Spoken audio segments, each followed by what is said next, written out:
Egos elades elad sa nagu raudrüüs, raskes jäigas vormis, mis on ehitatud hirmust, kaitseinstinktist ja mineviku haavadest.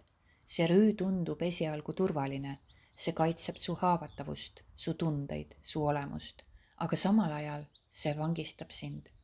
Ta surub su kokku, teeb su liikumise kohmakaks ja hingamise raskeks. Iga su samm, iga su mõte, iga su valik maitseb ühtemoodi. Kergelt, metalliselt, tuhmilt. Sest kui sa elad raudrüüs, siis kõik, mida sa koged, on läbi selle filtri, läbi kaitse,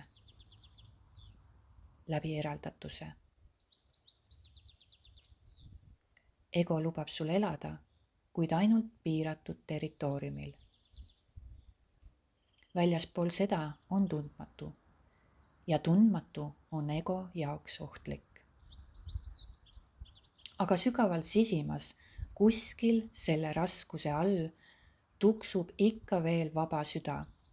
See mäletab, kuidas on liikuda kergelt. Kuidas on tunda elu mitte mõistuse kaudu, vaid otse läbi olemuse. Kuidas iga hetk võib olla uus, värske, tundmatu ja elus.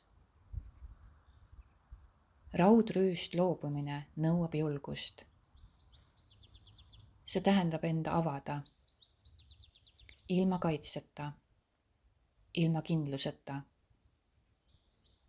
See tähendab hakata elama mitte kontrollist, vaid usaldusest.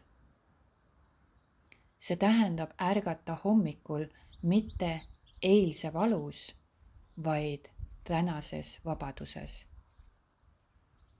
Sest ainult siis, kui rüü langeb, saab elu voolata läbi sinu tõeliselt.